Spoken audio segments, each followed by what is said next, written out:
Welcome to Canada's most irreverent talk show. This is the Andrew Lawton Show, brought to you by True North. Hello and welcome to you all, Canada's most irreverent talk show, the Andrew Lawton Show, here on this Thursday, February 15th, 2024. Hope you had a wonderful, lovely, and perhaps romantic Valentine's Day. I won't ask too many questions, so don't worry about that. We, at the tail end of our show yesterday, had some gremlins in the system. I try to normally blame anything that happens on Bill C-11 and the Liberal government's internet regulation. I'm not sure I can squarely lay the blame at their feet on this one, but it was in an effort to get our good friend David Haskell on, who is a professor at Laurier University and associate professor of digital media and journalism, on the show, because he had penned a phenomenal study and a very revealing study on DEI, or diversity, equity, and inclusion. And we are very grateful we were able to get him back on to kick us off today. I gave lots of my thoughts yesterday when I was filling time while we tried to sort out the tech issues. So we'll get right to David now. David, always good to talk to you. Thanks for coming on today. I'm really glad that we were able to get rid of those gremlins. Yeah, so am I.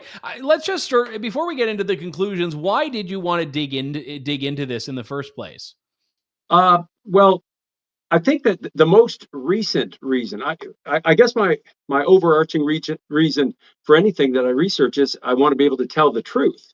And sometimes when it seems like what I'm hearing really doesn't jive with what the reality of the situation is, then I want to dig into it. But I had a friend who was a high school principal out of Toronto, and he took his own life. And when he did, it was after he'd been a part of some DEI training sessions. Now, I'm not trying to make false equivalencies here. I just know that his lawyer said that it was after those DEI training sessions that he had to take, they were mandatory, that his mental health deteriorated.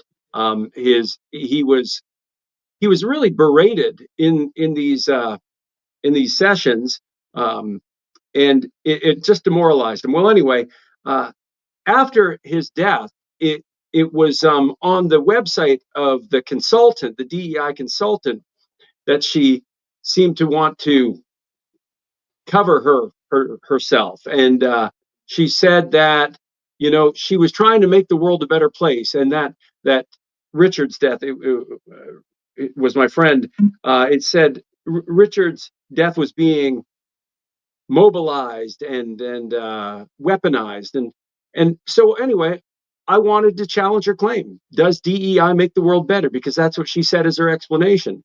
And so I started looking into the research on that. And I was grateful for the Aristotle Foundation for Public Policy. They said that they would commission that work.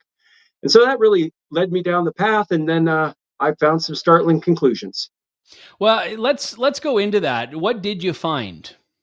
Well, what I found was that there is no empirical evidence that it does anything good. DEI instruction, this mandatory exercise that's we see in businesses, government, all our educational institutes, no empirical evidence that it does anything good, but there's clear evidence that it can do harm. And this wasn't my own original research, incidentally. This is research that is out there, and this is really good stuff. It's coming from Harvard and Princeton and, just all these elite institutions. And it's known, but it's not popularized. For some reason, it gets swept under the rug. So I simply am bringing it back so that people can take a look at it, and it's pretty damning. So let's go back and drill into this a bit, because the premise of DEI is that it is a tool against all of these biases that we all hold in ourselves. I mean, I'm assuming there are a number of premises, but if it were working, what would the data show? Well, that's a great question. The effect would be, so we talk about effect size. That's one of the major measurements we use as social scientists. So the effect size would be great. And it would go like this. You go to DEI training, and if you had prejudices, they would be eliminated or lowered. If you had a predilection not to work with people of other racial or minority groups, then you would be more likely to work with them. But what we've seen through, again, meta-analysis after meta-analysis, so this is where you take hundreds of studies and you statistically aggregate those findings. What we see is the effect size is about zero. And I say about zero, it becomes zero the more rigorous the methodology. So the better the study, the more it was able to prove that DEI does nothing good. So that I find to be quite interesting, because ideally you would have people that are invested in this, that are motivated by what on the surface could be a very pure thing. We don't want racism, we don't want bias, we don't want prejudice. So you're left with, do they either not care about these data, do they not care about these findings, or is the motivation actually something else? Now I'm inclined to say it's probably the latter, but I'm curious where you land on this. I've given it a lot of thought. And I really, like you, I think that there are some people who truly are coming at this from a very good spot. They want to see racism eliminated, as we all do, or any right person should. They want to see people getting along, and those are noble ideas, right? So I'm sure that there are some people who really do think that that's the case, but they have to. I'm thinking about the people who are setting policy. I'm thinking about the people who are the researchers. They have to know this research. I mean, I was able to find it. And so we do have to look at other motivations, because the empirical proofs just aren't there. So why do they keep advancing this? And so I would go through some other motives. One is financial. I mean, as it stands now, after the George Floyd riots, DEI as an industry just exploded. I mean, it was already huge, but now it's a multi-billion-dollar industry. So there's an expression that there are none so blind as those whose paycheck depends on them not being able to see. So there might be some of that going on there. The people writing books on this stuff, like Ibram X. Kendi and Robin DiAngelo, they're making millions on their books promoting DEI ideas. So they have a vested interest. Also, consultants, they're making a ton of dough. For example, in Toronto, at the Toronto District School Board, the DEI consultant I spoke of, who berated my friend Richard, she made around $61,000 for 4 days of workshops, and that was a sole source contract. That's really good money. You don't want to find reasons why what you're promoting are wrong when you're making that kind of money. But from a business standpoint as well, I think there's motivation among corporations to really push DEI because it diverts attention from other things. I remember when there were the 1% riots, or the Occupy Wall Street riots going on, and they were looking at corporate corruption. Well, it was shortly after that DEI suddenly became something very favored among corporations. It was like, don't look over here, but I want you to look over here. Look how good we are. We could virtue signal. So from a corporate point of view, it makes a lot of sense to turn attention to something else that has a lot of popular appetite. But then you come to those people who maybe they know that it does do harm. And again, we can talk about the studies that actually show it does do harm. And maybe they're okay with that. Maybe they are motivated by revenge. Maybe they are motivated by a desire to see society unravel so they can remake it in an image they like better.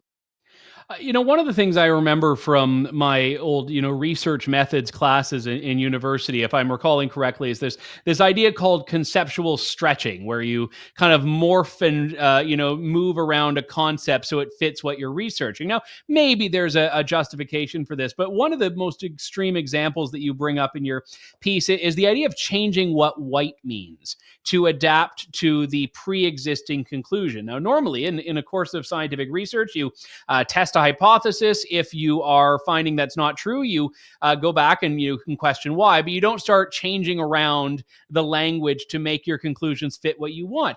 We see this with Asians who are ethnic minorities. There's no denying they're ethnic minorities. They tend to have very, very high performance scores in academia, in society. They're very successful. They make a lot of money. So that doesn't really fit with the DEI mold. So we have to find ways to call Asians white. Yeah. We actually, or white adjacent, you say in your study. That's right. Well, again, you begin digging into this stuff and you see that there have been school boards in the United States that have actually removed the category of Asian and they just lump them in with white.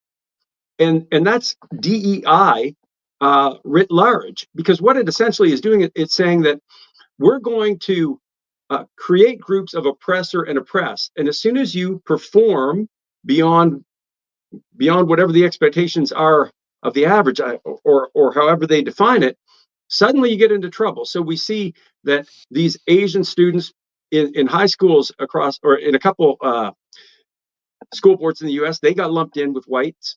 But we also saw it just recently in the last year with the elite schools like Harvard and North Carolina. They were also being discriminatory against Asian students.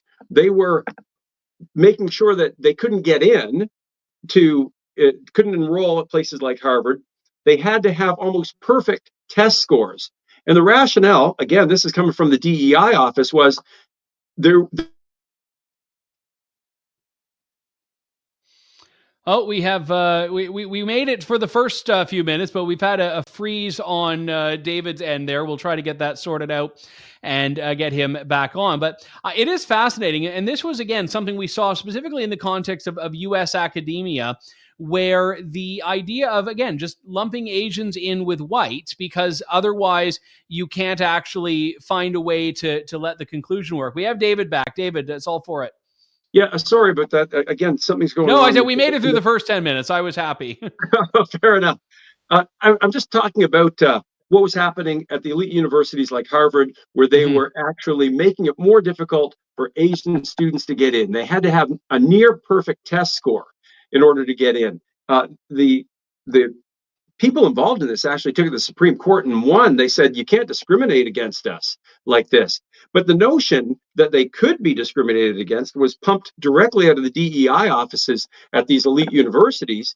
And what their justification was, we can't allow merit alone to allow to let these Asian American students in, because there would be too many, and that wouldn't be the right kind of diversity. Well, that begs the question: what is the right kind of diversity? Is there this golden mean or golden model that's in the heads of these DEI professionals that they get to decide who gets to be part of something and who doesn't? So that's a real worry that we saw, and it was definitely a good decisions by the Supreme Court to say that this shouldn't be happening. I think now we just need to have more universities realizing that all DEI, based on the evidence, needs to go. One of the dangers that I would see in this is that some people could look at the findings and say, the problem isn't with the core premise. The problem is just with, it's like the real communism hasn't been tried approach to this. Right. Say, no, real DEI hasn't been tried yet. We've got to tweak and fine tune it. But I think there are two issues there. Number one, you mentioned that there's this massive demand for DEI right now. I don't really think there's any rigorous investigation into the qualifications of the people that are doing these programs. I think if you say the right things and you put up a splashy website, it's probably pretty easy to get a major contract from, Coca-Cola, which doesn't want to be accused of being racist, just to, pull a company out of thin air. But also, I think you have people that are in this space that are really making it up as they go along. And I fear that the takeaway from some of the studies you've pointed to, and even your own work, is, okay, we've got to try to find a way to make this more rigorous instead of going back to the basics and saying, maybe this is just a fundamentally flawed premise. Yeah. And I would just go back to the basics, because the basics were actually working. So if you look from the 1960s up into the 1980s, there was a significant drop in real racism. And now DEI, it can be, it can look at race, or it can look at gender and sexuality. But let me just talk a little bit about what we know about the reality of racism. Any sociological data that you look at from the 1960s into the 1990s, into the 2000s, in fact, showed every measure was going down in terms of racism and going up in terms of acceptance between racial groups. And some of the things that were evidence of that, we often ask questions as sociologists. Would you mind if someone of a different race lived next to you? Year after year after year after year, more people were saying, no problem, absolutely. Then another question we ask is, would you be all right if your son or daughter married someone of another race? Again, year after year after year, we were seeing that go up, that people were very accepting. So these were real measures that racism was going down. And what were we doing at those times to make it happen? We were simply saying, treat each other equally, judge people by the content of their character. That was working. And now we've got a DEI industry that is actually encouraging discrimination. We have people like Ibram X. Kendi, who wrote How to Be Anti-Racist, actually saying that the only cure for past discrimination is present discrimination. That's madness. Wow. Well, it's fascinating research published by the Aristotle Foundation for Public Policy. The study is called What DEI Research Concludes About Diversity Training. It is divisive, counterproductive, and unnecessary. All things that do not describe David Millard Haskell, the author of that, who joins us now. David, always good to talk to you. Thanks so much. It was a real pleasure, Andrew. Thank you.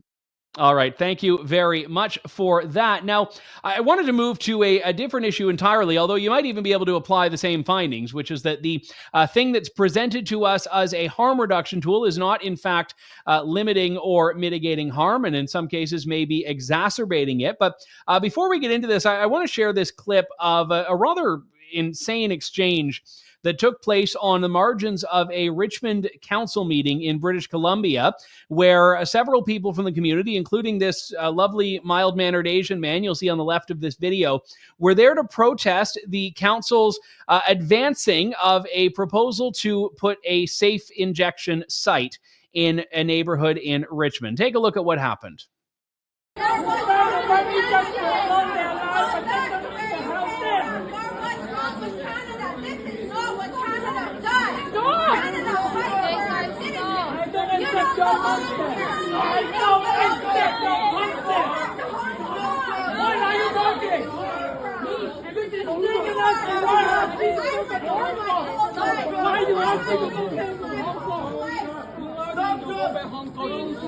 I live here my whole life. I have lived here my whole life. Go what's wrong with Canada? Go what's wrong? You're corrupt. All of you are corrupt. The drugs come from you. Now, look, that woman, I, in a lot of ways, feel a little bit bad for, because I don't think she is all right up there. But people chanting no drugs are told to go home, to get lost. They're not Canadian. Some things that in a different era we would have been told were right-wing racist dog whistles. But when they're directed at people who are standing up for their community, it's a bit of a different takeaway from that. I want to talk about that, but also the broader issue here and what's happening in British Columbia, which is just doubling and tripling and quadrupling down on so-called safe supply. Adam Zivo is a columnist and reporter with the National Post who has written extensively on this, probably more than most others in Canada, and it's always good to have him on the show. Adam, welcome back. Hey, thanks for having me back. Let's just talk about that Richmond video for a moment here before we get into your work on this, because I would say that the guy on the left is probably far more representative of a lot of suburban Canadians on these issues. Well, the thing is that most racialized Canadians don't support the harm reduction radicalism that we see happening throughout Canada. I mean, yes, there's going to be a small portion of activists who think that giving out free drugs is integral to racial justice and social justice. But I mean, most immigrant communities are actually quite socially conservative. And especially for East Asians, when they see opioids being handed out so wantonly, for them, it's reminiscent of the opioid wars of the 1800s, when China was weakened by the UK coming in and essentially plowing their country with opioids. So I can understand there's a bit of colonial trauma there.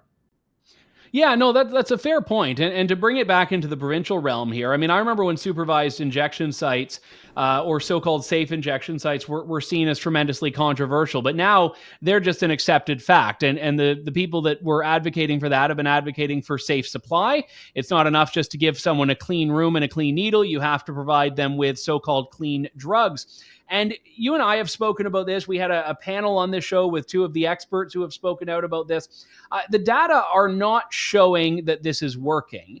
And you're saying that BC is aware of that, but is still proceeding. To some degree, they're aware of that it's working. To another degree, they have access to bad research and they don't fully understand how flawed the research is. So back in January, the British Medical Journal published a study which claimed that safer supply reduced mortality by 55 to 91%. And that study was cited by the BC government when they announced that they were going to expand safer supply, despite the fact that it was causing community harms. And so I found that study a bit strange. So I reviewed it with a team of 7 physicians, as well as a scientist who's trained in stats analysis. And we found that the study cherry-picked its data. So there were 2 ways that it did that. So first of all, half of the people who received safer supply received evidence-based medications such as methadone and Suboxone, which are proven to reduce mortality. So obviously you ask yourself, well, what's actually causing the mortality reductions here? The methadone or the safer supply?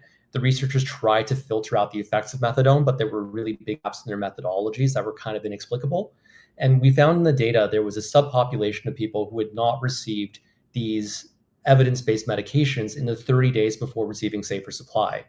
And for that population, there was no statistically significant reduction in mortality for safer supply patients, which suggests that any mortality reductions that did exist were driven by methadone and Suboxone, not by safer supply. But they ignored that. The second thing is that they measured mortality reductions after 1 week, which is really, really weird. And if you want to make a comparison, imagine if there was a new kind of insulin. And some researchers said, well, we're going to just study what the impact of the insulin is after 1 week, instead of looking at long-term outcomes of repeated administration over the course of a year. And when we looked at the data, we found out that the mortality rates between the safer supply and the non-safer supply patients was more or less the same after 1 year, indicating that whatever mortality reductions we saw after 1 week, if they even existed at all, were meaningless after a year. But of course, this was omitted as well. So this study, which showed that safer supply does not work, was repackaged as evidence that it does, which I think is unethical, but the BC government didn't catch up on that. Now, do you think this is an example of, because there are lots of situations in which researchers start out down a path and they don't really realize, or for whatever reason, that what they're doing is maybe not providing the best picture or the most whole picture. Do you think that's the case here? Or do you think it's people that are deliberately designing studies so that they yield a particular outcome? It would be hard to say how much of it is deliberate and how much of it is just a certain level of incompetence. What I will say is that safer supply advocates do have a tendency to exaggerate the quality of their research. Well, they rely a lot on self-reporting studies, which you and I have talked about in the past of, how do you feel about this program? Great. Yes, it's working. Yeah, Andrew, I'm going to give you some free drugs. Do you feel like this program, which gives you free drugs that you can sell on the street, is great? Oh, you think it's great? Well, I guess that means it works. And we're not going to ask anyone else. Obviously, that doesn't work. So this is a step up. So they did a high-quality study, but the study didn't give them the results that they wanted to. So they seem to have misrepresented it. So once again, it's just really, I don't want to say that this is intentional because that's hard to prove, and I don't want to be sued for defamation. Fair enough. But what is that it does raise eyebrows. Yeah, and I think that it is impossible to separate out ideology here and ideology among the research, and certainly ideology in BC. Now, look, if you want to say, this is our position, this is what we believe, this is what we're going to do, power to you, let the voters decide. But it's when people are trying to hide what is ideological behind science that I tend to get a little bit concerned. Yeah, I mean, look, so I was at the Canadian Society of Addiction Medicine's annual scientific conference back in October. So I met a lot of safer supply advocates in real life and seem to be ideological and they're kind of like, they're zealots, and you can show them whatever evidence that you have that this isn't working, that it's being diverted. And they do all sorts of mental gymnastics. So around that time, I was working on a piece where I had found dozens of examples of people selling thousands of safer supply hydromorphone pills on Reddit. And I was sitting beside a safer supply advocate in a presentation, and afterwards I showed her all of this. And she was saying, well, how do we know that it's real? And there was some specific packaging which is only used in safer supply. And she's saying, well, how do we know that, drug dealers didn't go and get that from the garbage and then put, fake drugs in it? And they were doing whatever they could to delegitimize this. And after a while, it just seemed like they were unwilling to accept the possibility that this program is not working, which is sad. And I can understand that psychologically, because no one wants to admit that this thing that you've staked your identity in, that you've put so much of your effort into advocating for, might actually be harming people. How do BC health officials square the fact that this situation has just become such a major issue in BC relative to other provinces? I mean, why do they think that their approach is working when their outcomes don't seem to be better than elsewhere in the country? Well, I mean, the way that they're looking at it is that they have this hypothesis, which is unfalsifiable. So they say that safer supply saves lives. And then when they don't see any evidence of that, they say, well, that just means that there's not enough safer supply. So in the way that they are framing it, it is impossible to disprove their hypothesis, which basically justifies the infinite expansion of safer supply. But we do have to keep in mind that many researchers are activists at heart, and they really strongly advocate for drug legalization, and safer supply is a step towards that. And I do want to stress that many of the people who are in this space right now who control addiction policymaking, they don't come from a medical background. They don't actually have medical degrees oftentimes. Many of them come from public health, which is much less rigorous. And then they basically have displaced the addiction physicians who are actually fully trained in this. So the people who are calling the shots are not fully educated on this matter. And that was, I mean, the phenomenon we had discussed on this panel that you were on the show a few months back with Sharon Koivu in London, Ontario, my city, where, here she's an actual physician, but she's kind of on the sidelines when a lot of these people you've just described seem to be setting the agenda. Well, and that's the problem, right? Is that from what I have heard, it is the mainstream position in addiction medicine that addiction physicians and psychologists do not support safer supply. And that's what I heard at the very beginning when I was researching this. And no one wanted to speak up about it because they were afraid. They were afraid that they would be cyberbullied by harm reduction activists. They were afraid that they would lose access to federal grants. There was a culture of fear. And slowly that culture of fear has dissipated. And now you see more public criticism. But fundamentally speaking, addiction physicians are being sidelined. And they are being told that their very practice is oppressive. Harm reduction activists, for example, Zoe Dodd in Toronto, she's like one of the main ones. She has explicitly said that she wants to dismantle addiction medicine. And how do you deal with someone like that? Yeah, no, that's a sometimes they say the quiet part out loud. So I think that's a very good point. Adam Zivo with the National Post, always a pleasure. Thanks for coming on today. Thanks for having me. All right, thank you. And we've been doing a data-heavy show. We've talked about DEI data, drug and addiction data. We'll end it off with a good old-fashioned budgetary data. I know, sending you off into the weekend with the stuff you really come here for, talking about debt and deficits. But it matters, and it's important, and it's my show. So we're going to do it because there's a little bit of good news. It's kind of cloaked good news. You got to really, really search for the good news, because we know that the multi-billion-dollar deficits, which some reports have said could last us decades, are leading to a major debt crisis in Canada, which is causing there to be more money that we have to spend on interest payments, which is then causing more deficits. And it's very circular, but courtesy of our friends at the Fraser Institute, a case for spending restraint in Canada, how the federal government can balance the budget. The report they have published finds it can, in fact, be done. And if a government really, really wanted to, the budget could be balanced by 2026, 2027. Well, this sounded too good to be true, so I wanted to dig into it with Jake Fuss, who is the Director of Fiscal Studies at the Fraser Institute. Jake, always good to talk to you. Thanks for coming back on the show. Thanks very much for having me on. Okay, so you're saying it could be done. You're not saying it will be done, correct? Yeah, absolutely. I mean, obviously, we've seen a market deterioration in the state of federal finances since 2015, with substantial increases in spending and debt over that time. But what we do in our study is just look at a couple different scenarios of how we could actually return back to a balanced budget, either by 2025 or 2026. 2026, I think, is a very realistic scenario that just offers a solution for government to really reduce the growth rate in spending over 2 years to 0.3%. It wouldn't actually require you to reduce spending from current 2024 levels. We could actually get back to a balanced budget by 2026 if the government just simply demonstrates some spending restraint.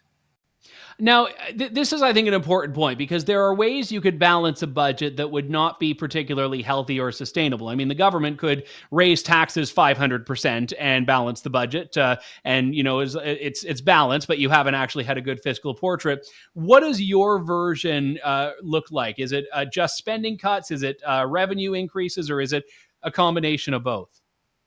Yeah, so really what we're looking at here is just pulling back on spending.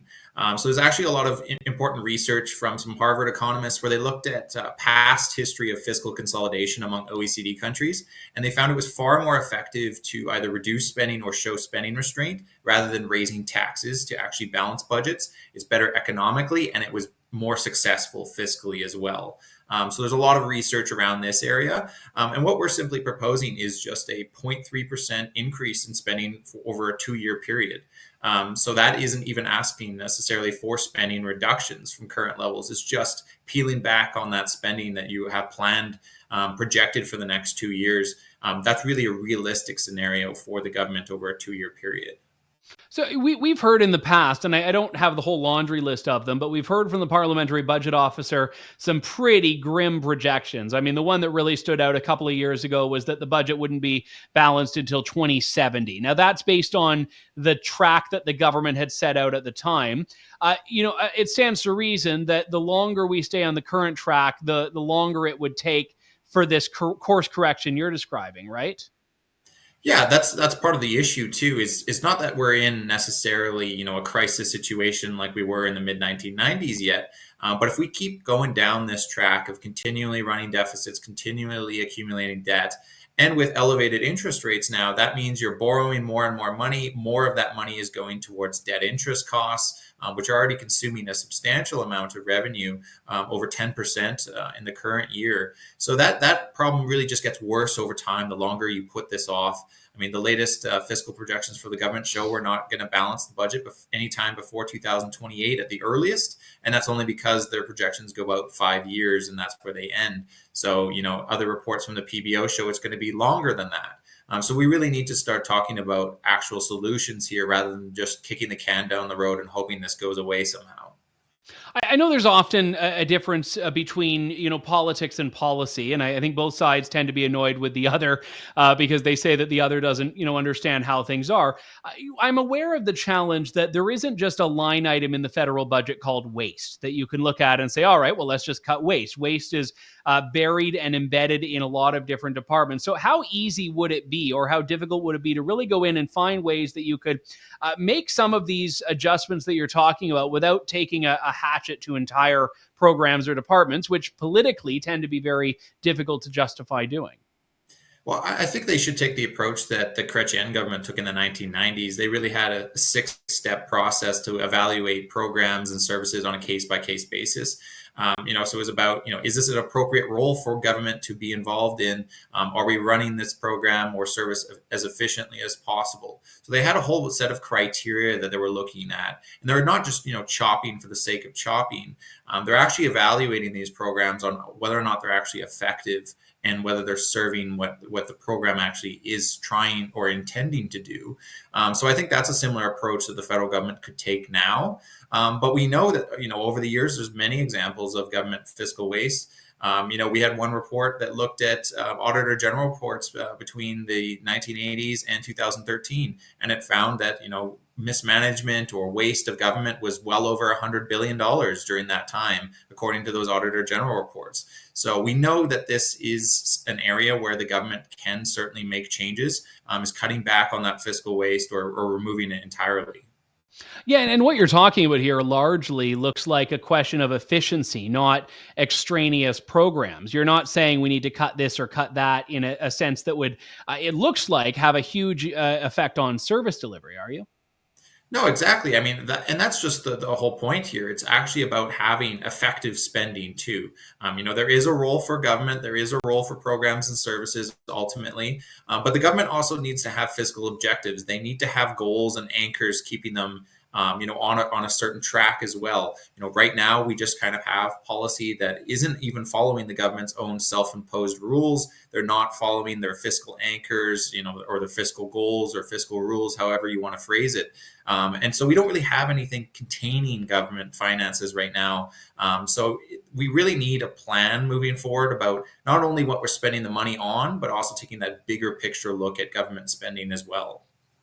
Who says fiscal policy can't be interesting as we head into our weekend here? Jake Fuss, Director of Fiscal Studies at the Fraser Institute. The study in question is called A Case for Spending Restraint in Canada, How the Federal Government Can Balance the Budget. So I think the real takeaway, it can be done. If you don't do it, it's just because you decided not to. So that would be the warning I'd put at the feet of any federal lawmakers here. Jake, always a pleasure. Thanks for coming on today. Thanks very much for having me on. All right, that does it for us here on The Andrew Lawton Show. Back tomorrow with Off the Record featuring Harrison Faulkner and Sue Ann Levy, as well as yours truly. And then The Andrew Lawton Show resumes next week. Not on Monday, we've got Family Day, but we will be back on Tuesday. So stay tuned for all that. And in the meantime, thank you, God bless, and good day to you all. Thanks for listening to The Andrew Lawton Show. Support the program by donating to True North at www.tnc.news.